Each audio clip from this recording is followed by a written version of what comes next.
Streets in southern Nevada can be right down dangerous, but new money from the federal government could help make our roads safer. That's this week on Nevada Week.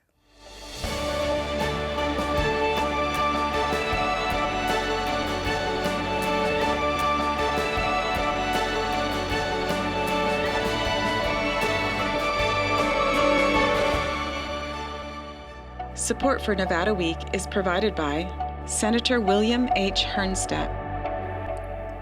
Welcome to Nevada Week. I'm Maria Silva in for Amber Renee Dixon, who is on maternity leave. We'll talk to the CEO of the Regional Transportation Commission about projects in the works to help improve the daily commute in just a moment. But first, from the Strip to the suburbs, traffic can be tricky, even dangerous. But a new influx of money from the federal government through the Bipartisan Infrastructure Law aims to help. And joining us to talk about the safety of our streets are Joey Paskey, City Traffic Engineer for the City of Las Vegas, and Aaron Breen, Director with the Road Equity Alliance Project. Thank you both so much for joining us.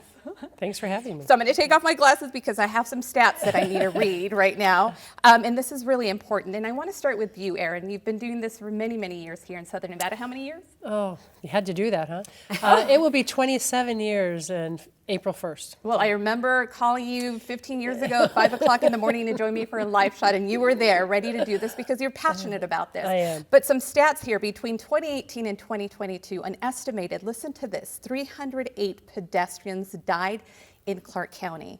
Between 2017 and 2021, 27 bicyclists died in Clark County. We hear these, it's jarring to hear these numbers, and you have to deal with this every day. And you have some new stats already for the year, and we're just in March? Right. Well, and I take them personally as the problem, and so many of us work so hard to try to quell those numbers. We are not alone. It's a national trend that in many, many cities, and the difference is, we're going to talk today a little about Vision Zero. The difference is having programs like that and not having them. And so far we've been on the not having them side. So our numbers are up, and we join lots of communities across the country in that fact. And you do have some stats to share just from this year alone. I do, and very sadly. So we call vulnerable road users those people who are outside of cars. So it's pedestrians, bicyclists, and motorcyclists. And they're 3 to 5% of the road users. So they're a very small number. But last year in the state of Nevada, 58% of our fatalities were in fact those vulnerable road users. And in Clark County, 58%. And so far this year to date, in our city, 61% of our fatalities have been people not traveling in cars. Joey, Aaron just mentioned Vision Zero. A lot of people may not be aware that this exists here in Southern Nevada. What is this program? It's been around for decades, started actually in Europe. Correct. So Vision Zero is a strategy to eliminate all traffic fatalities and severe injuries while increasing safe, healthy, and equitable mobility for all. It is not a new concept, as you said. And like many other agencies, the city has been implementing safety improvements that support Vision Zero for many years. But where this is different is that Vision Zero recognizes that people are human and we're going to make mistakes. So we are taking this responsibility to design and operate a transportation system that makes these inevitable mistakes less severe. Now, I do need to say, in doing research, I did find your vision statement, which says, as you touched on it, eliminate all transportation fatalities and serious injuries in the city of Las Vegas by 2050. Now, when you hear this, you might think, a city, growing pains, we keep growing, we hear these staggering numbers. Could this be a reality? Are you met with a lot of skepticism when you tell people by 2050 zero fatalities? Yes, we are often met with skepticism on this. And what we try to do when we hear this is that we try to challenge people to think, how could our goal be anything other than zero? I mean, this could be one of your family members, this could be one of your friends, and even the United States Department of Transportation has adopted zero as their goal. So we are not the only ones. We're in very good company here, and I think Aaron would support us on this. How could zero? 1,000%, absolutely. And it is happening. That's the crazy thing. There's a city in New Jersey that has had zero fatalities for the last 2 years. So it's not a new concept. It is tried and true, recognizing again that we're all going to be human and we're all going to do things that might not be very smart. And if we lessen the severity of the crash, the whole thing is we're not going to eliminate crashes because people are always going to be people. But if we can make the crash less severe, so no critical injuries, no fatalities, and that's the key. And that's a big part of this, right? Reactive versus proactive. Correct. Yeah.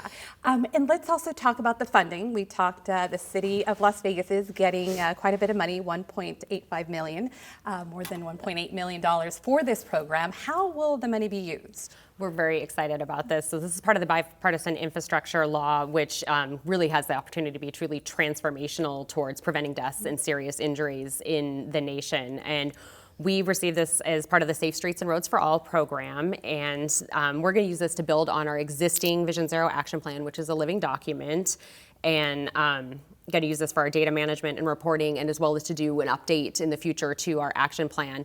We're excited. There are 4 more years available in this program. It's a $5 billion program, billion with a B. This is really a great opportunity, and we think there are going to be great opportunities again in the future for additional funding for implementation of the projects, hopefully to get some of our intersection improvements, pedestrian safety improvements out there on the street. And let's talk about a stretch of road that definitely needs a lot of attention, Boulder Highway. We were talking off camera that every time I have to drive down there, I tense up knowing that, and you have to be vigilant at all time, but it is one of the deadliest roads here in Southern Nevada. Very sadly, for the last 2 years, it's once again led our list of deadly roads for pedestrians. 6 people lost their lives on Boulder Highway as pedestrians last year. And you know, I always say about Boulder Highway, at least it tells you in its name what it is. We have lots of roads that we don't call Flamingo Road Flamingo Highway, but that's what it is, or something like Blue Diamond or St. Rose Parkway. We are a city that is built for cars, and it's very difficult for other road users to be safe on our streets. And that's why it's so important that, you know, all these years that I've been talking about this stuff, Maria, it's finally coming to fruition. So the city has been doing a lot of this for a long time, but now other entities are joining as well. And at the same time, the infrastructure money became available. So it was like the perfect storm, only a good storm, that thought processes have changed and money has become available to implement them. And it's interesting to point the Boulder Highway is 17-mile stretch, so it goes through different jurisdictions, a little bit City of Las Vegas, county, a big portion of it as well as Henderson, City of Henderson. They are doing some road improvements as well. Let's talk about the county, the fact that they did have to create an Office of Traffic Safety for that very reason, because it's so bad out there when it comes to safety on our roads. Well, let's talk about how awesome that is. Yes, it is wonderful news, especially Andrew Bennett is the director. And, you know, what a perfect person to lead that. And so again, that's a convergence where all the stars lined up. You know, you have commissioners that are committed to changing our quality of life, basically, is what it comes down to. And so they developed this Office of Traffic Safety, and they're doing wonderful things that I've always pointed at the city for being the leader in a lot of especially vulnerable road user projects. But I am so happy to say that the county is right behind them these days, and I can't tell you how exciting that is. And it is a group effort. Again, we talk about not just, you know, the city, the county, what you're doing, but also us as residents of this great state. It's also up to us. That's a big part of it, correct? Vision Zero? Absolutely, and a really neat part of our Vision Zero program is that we, the city, didn't create our Vision Zero action plan by ourselves. It was a very collaborative effort, and we put together a technical advisory committee that was made up of a large number of city departments, but it wasn't just our city departments. We had over 20 peer and partner agencies that were involved in doing that, and that included Las Vegas Metro, the Nevada Department of Transportation, the regional transportation commissions of both Washoe County and Southern Nevada, the Clark County Office of Traffic Safety, local safety professionals like Aaron, and they didn't just help us put the plan together over the course of a year and a half. They're going to stay on through all of implementation. They all have responsibilities as part of our plan, and they're going to help us see it through all the way to fruition, and we are very, very fortunate to have had them on through the whole thing. And you have a lot of other programs, a citywide intersection crash mitigation program as well. Tell us real quick about that. So that was actually the precursor to our Vision Zero action plan, and it was kind of one of those things where you can't fix your problems until you know where they actually are. And so we wanted to know where our biggest problems were, and that we found out where our top 10 intersections for crashes, and that's exactly what we did. We figured out where our top 5 intersections for vehicular crashes, where our top 5 intersections for crashes for vulnerable users, and that we were able to find out what those were and then program them in for future improvements. So a lot of those reside, if you look at our action plan, they reside in there for planning for future funding to take care of in the And you do have all this information online, which is We do. wonderful. We do have that on our website Fantastic. as well. I do want to touch on something that's also really important, which is kids and teens. That's something that you're passionate about as well. Aaron, you work on this so much for many, many years. I just yesterday, by sheer coincidence, on Nextdoor, someone posted, parents of children that go to, I won't name the middle school, please teach your children that are walking home about safety. I had a group of girls run across the road in front of me and a bunch of cars, in front of a bunch of cars, and several people were honking at them, and the kids did not care. What is being done, especially through your program, to make sure that these kids know about road safety and that they do also abide by the traffic laws? Well, so one of the big issues is that kids are so contained in elementary school, and suddenly they get to middle school and they get a little freedom and they don't know what to do with it. So actually right now, a big committee of community representatives, again, we're not in a vacuum here, everybody's together. Yes. We are working on looking at how could we develop a program to have crossing guards for middle schoolers. And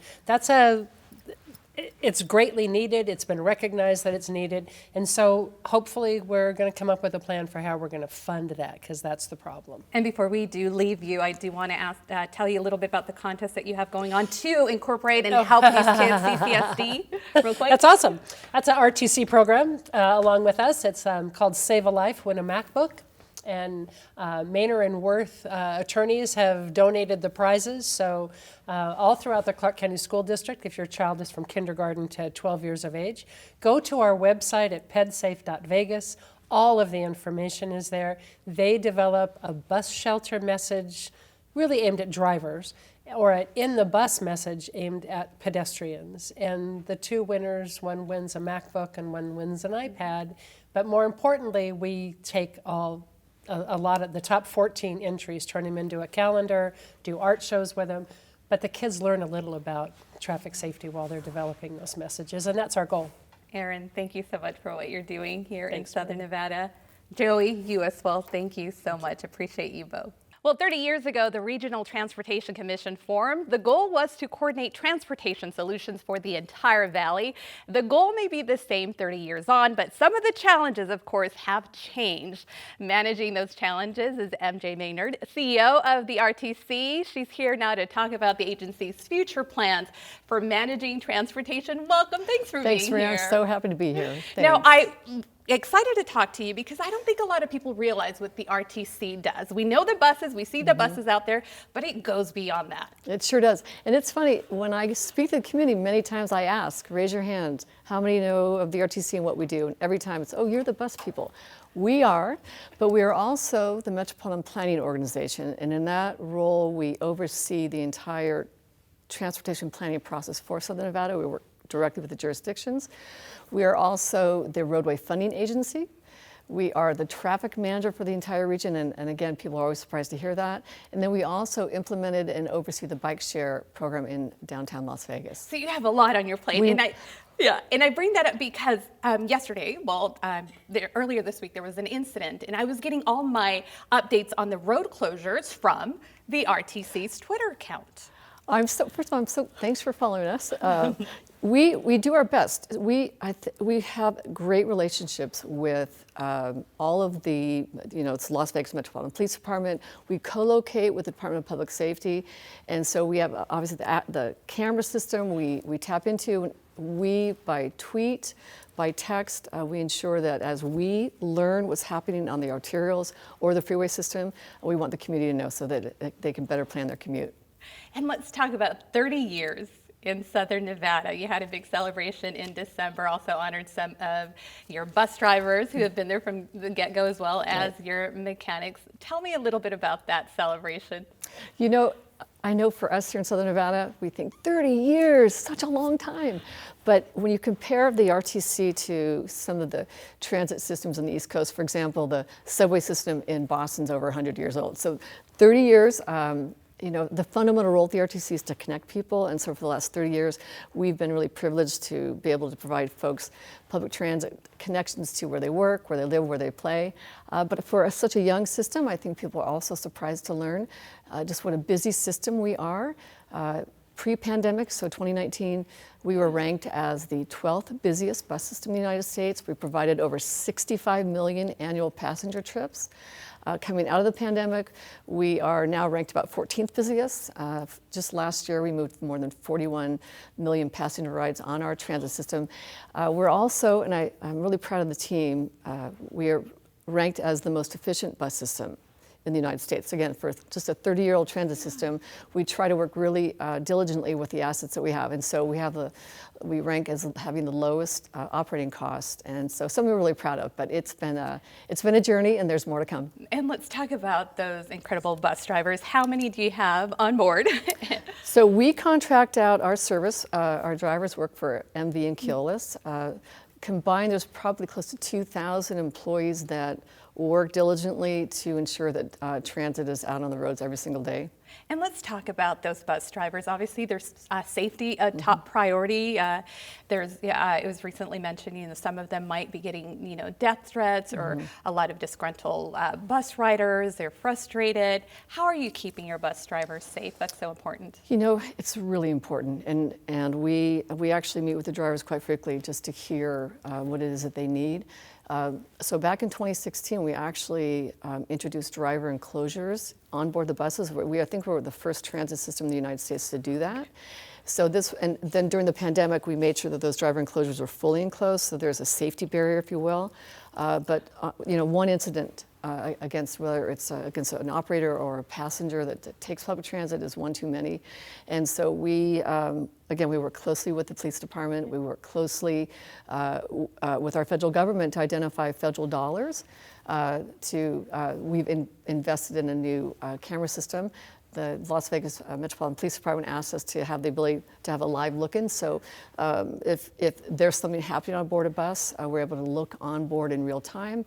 I'm sorry. No, I was going to say, yeah, so it's wonderful that you are keeping them safe. Yes, We're going to meet one of your yes. bus drivers in just a bit, but you good. mentioned federal funding, and I do want to talk a little bit about the more than $1.6 million that you recently received, or you're getting from Safe Streets and Roads, the grant program. Yes. How will that money be used here in Southern Nevada? That's sort of a step one of a multi-step process. We will work closely with all of the jurisdictions, so the cities and the county, to identify almost a planning process to use criteria to identify what safety measures would need to take place to make the roads safer. So for example, it could be a re-engineering design of the roadways. It might be more pedestrian signalization.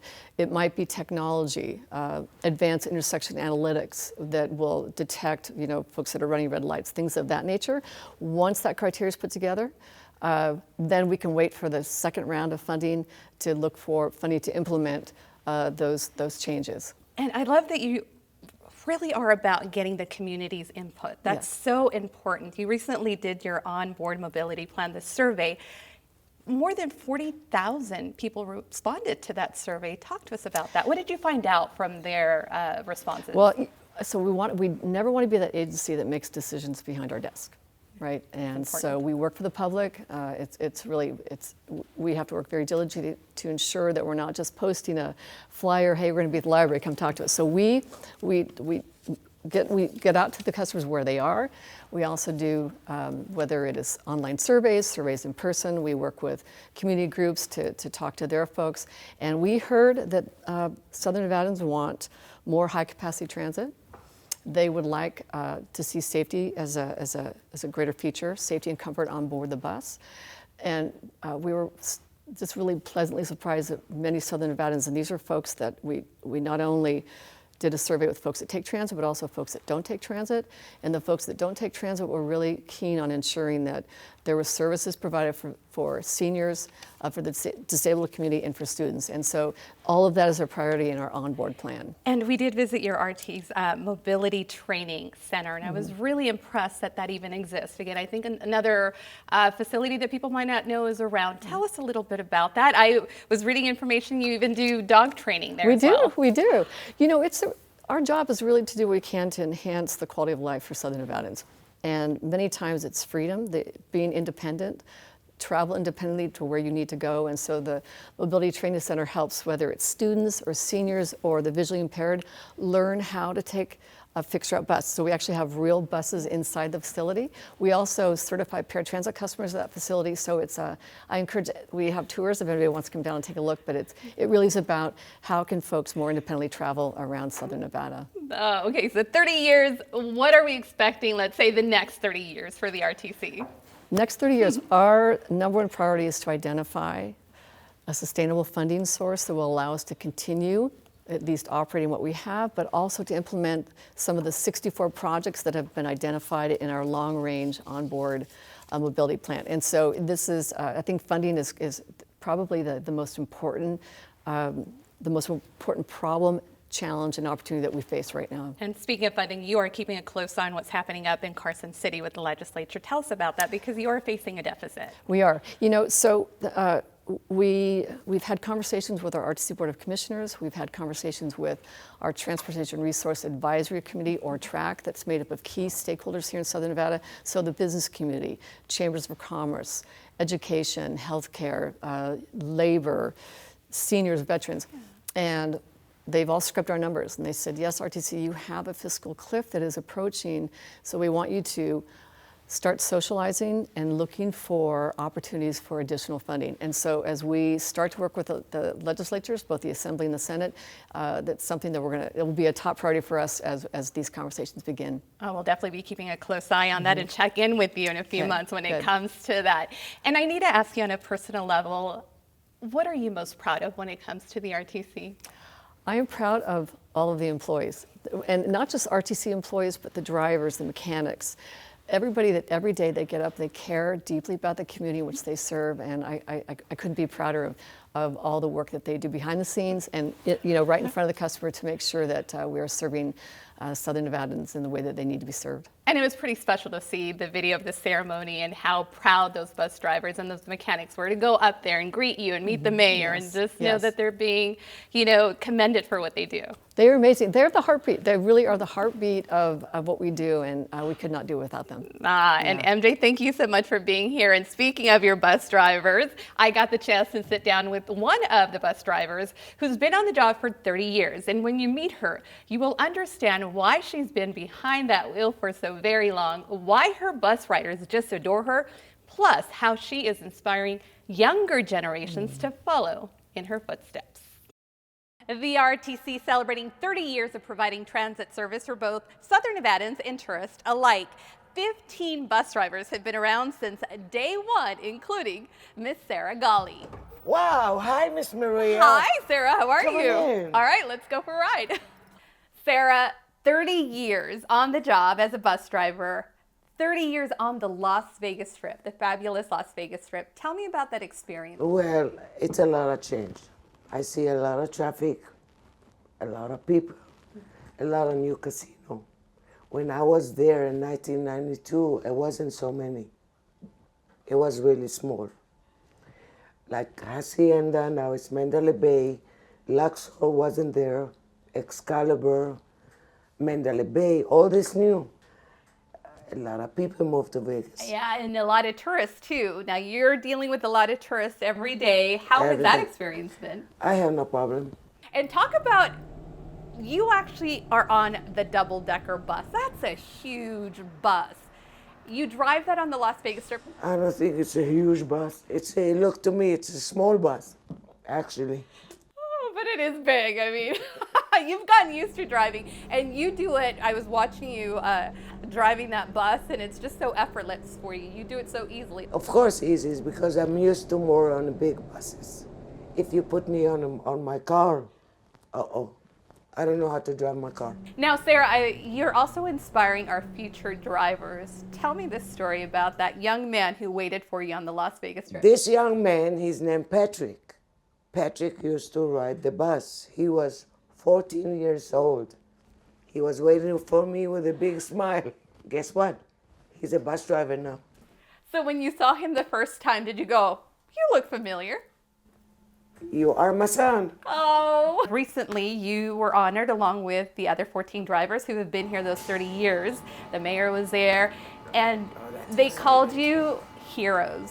Do you consider yourself a hero? Yes. Yes, I love it because let's talk about that. During the pandemic, you were still working, right? I worked. You were an essential worker. Yes. I worked 6 days at the time when the pandemic was. Because people still are essential workers, still had to get to work. Right. Yeah, so you are a hero. Thank you. And like Sarah, all of our bus drivers are definitely heroes in my book. Thank you so much for what you do on a daily basis. And thank you at home for joining us for this week's Nevada Week. To see any of the resources discussed, including information on road safety efforts, improvements, and transportation projects, go to our website, vegaspbs.org/Nevada Week.